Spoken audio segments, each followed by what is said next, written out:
Hey guys, welcome back to the channel, and for today's video I've got something that's a little bit, I don't say different, but it's very opinionated, and I'm very curious to see what other people are going to think. So if you have any comments on what I say during this video, please say so it below. So today's video I'm going to discuss what I think are the three most broken or controversially powerful spells in Dungeons & Dragons 5e. Now we all know magic in D&D is one of the key components in it. Casting spells is just like part of like 60 or 80% of the classes, and so there's bound to be a couple of spells that are just that little bit more powerful than others. And before I get into the list of these, there are two spells I want to highlight that I want to give honorable mentions to, but the reason I haven't put them in here is because I don't think they're as powerful or as controversial as the other three. So the first one is suggestion. The reason I'm putting this one in here is because when I put the word out, what do people think the most powerful spells are? This one came back a few times because people said it was the one spell that derailed their campaigns the most, because people would basically be doing like a mystery and someone would just walk up and be like, oh, I cast suggestion on this person, tell me the truth or whatever, and the whole mystery would just be unraveled in the first session.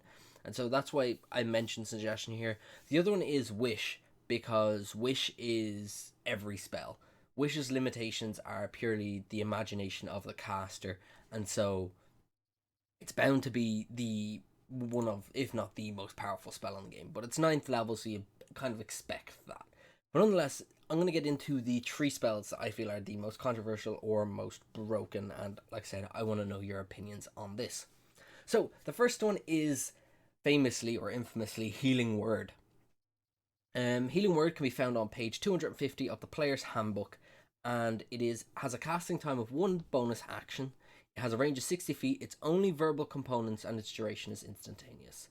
A creature of your choice that you can see within range regains hit points equal to 1d4 plus your spellcasting ability modifier. This spell has no effect on undead or constructs, and at higher levels, when you cast it with using a spell slot 2nd level or higher, the healing increases by 1d4 for each slot above first. So, very basic, not difficult to understand how that spell works at all, but it is extremely powerful and arguably very broken. I feel the spell that it's best to compare it to is, and I feel it's the only one. There are two spells that you can kind of compare it to.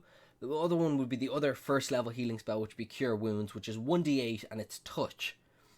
Now, for double the healing but no range, but you also have to use an action or a bonus action, I feel like when it comes choosing between the two, Healing Word is the way to go. It's a bonus action. You can still attack on that. You could do whatever. You still have your action and you're doing the healing. You can save someone who's like on 0 HP from 60 feet away.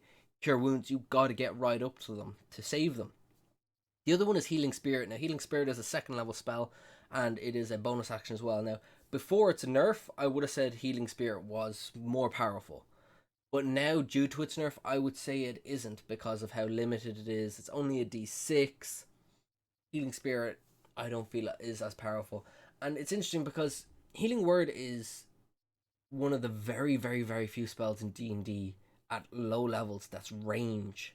And it's a bonus action. I feel just comparing it to the other ones, Healing Word is objectively the best healing spell in the game because it's low level, which means at, even at 5th level, when you've got your 4 first level spells, I think you've got your 3 second levels and your 2 third levels, you can still cast Healing Word 9 times because you can choose upper higher spell slots.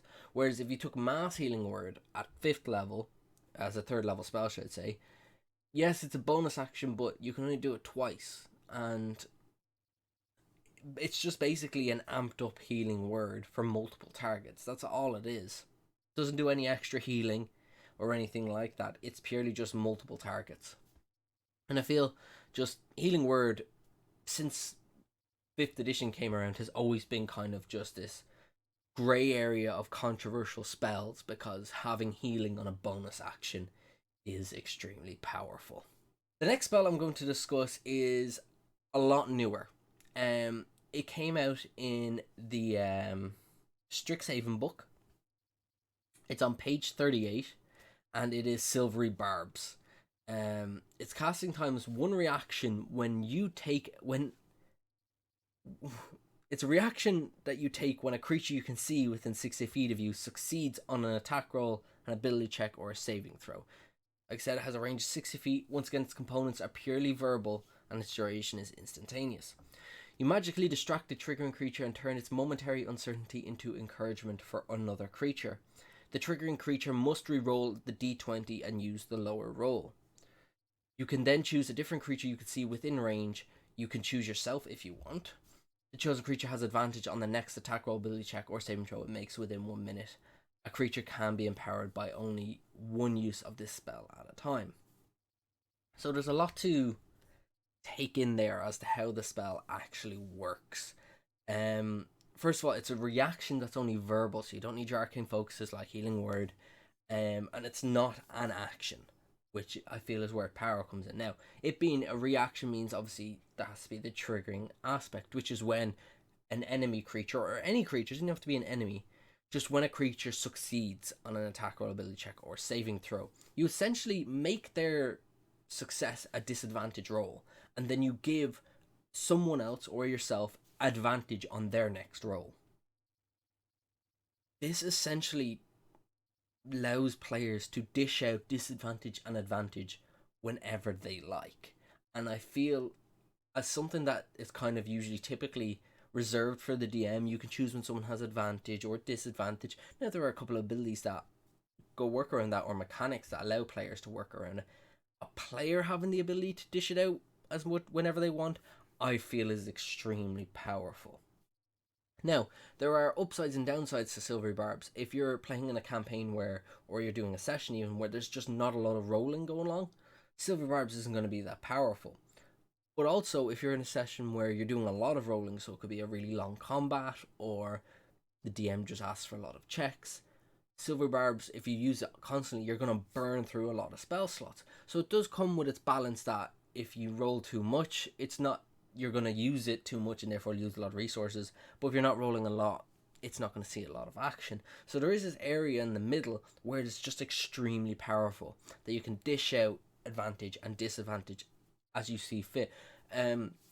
Such as in most recently in the Exandria Limited Calamity series, I think we saw 2 or 3 of them use Silvery Barbs quite a lot, and it does impact. And I can imagine as a DM you being like natural 20 and the player goes no, disadvantage. Not something every DM likes to see or hear, and so I feel Silvery Barbs is extremely powerful. If we look at the other first level reaction spells, Shield, Absorb Elements, the Tiefling one, I can never remember what it is. They're not as powerful. Shield, yeah, plus 5 AC is great.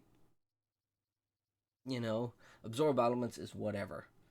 But I just feel Silver Barbs, the ability to give out advantage and disadvantage, makes it extremely, extremely powerful, especially for first level spell. I know a lot of people have been nerfing this spell in their own way to make it a second level reaction spell, which I feel at that point then it's nearly not worth it. And so it's either going to be an extremely powerful first level spell, or I wouldn't say mediocre, but a weak to average second level spell. And so it falls into this grey area of where it should be. The last spell I'm going to discuss is one that only came onto my radar recently, and that is purely thanks to Taking 20, and I'll mention him later. And that is Tashas Mind Whip, which can be found on Tashas Cauldron of Everything on page 115. It's a second level spell. It has a casting time of 1 action, a range of 90 feet, and once again its components are purely vocal.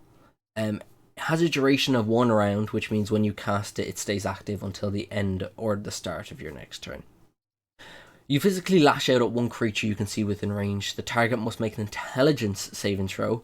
On a failed save, the target takes 3d6 damage, and it can't take reactions until the end of its next turn. Moreover, on its next turn, it must choose whether it gets a move, an action, or a bonus action. It can only get one of the 3. On a successful save, the target takes half so much damage and doesn't suffer any of the other effects. At higher levels, when you cast a spell using a third level spell slot or higher, you can target 1 additional creature for each slot above 2nd level. The creatures must be within 30 feet of each other when you target them. So, a quick read, it just looks like a cool, flavorful little damage spell. It has a little bit extra to it, but you gotta look at it on a deeper level. In action economy in D&D 5e, if you're fighting just one creature, i.e. the party's fighting a dragon, this spell completely locks down that dragon. This spell is the perfect counter to big, strong, one monsters that the party might be fighting. Not hordes, it's not that powerful against like hordes or lots of minions, just that one big, strong monster, if you have that, which I think a lot of the DMs do have that situation. If it's an intelligence saving throw, which is the rarest of the saving throws, it and charisma I feel are the rarest ones. But intelligence, so many people dump intelligence, so many creatures don't have a high intelligence, and so straight off the bat it's powerful because it's intelligence. Now 3d6 psychic damage, that's whatever, 3d6 isn't a lot, especially for a 2nd level spell. The psychic damage is good, rarely do you see that being resisted by creatures. And I think it's fun that it's just like, hey, it takes away its reaction. That's a pretty fun effect. It's the second part where on that creature's turn, it can either move, take an action, or it can take a bonus action. Only one of the 3. You essentially lock down a creature. So if you have a creature that's heavily relying on movement and attacking, it's only going to be able to do the one. If you have a creature who's a powerful bonus action, it's only going to be able to do that and it can't move or attack. And it can essentially, if you have a party, as I said before, against like a dragon, it just locks down the creature. And I've witnessed this happen.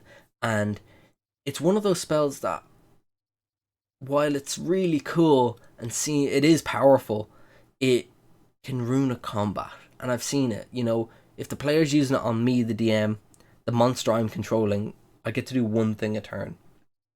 If I use it on a player, players are already impatient enough when it comes to combat. A lot of them get bored sitting around during combat. But could you imagine when you cast this on a player and they're only able to move, attack, or do a bonus attack? I feel it's one of those spells that doesn't add to the game, but just takes so much away from it.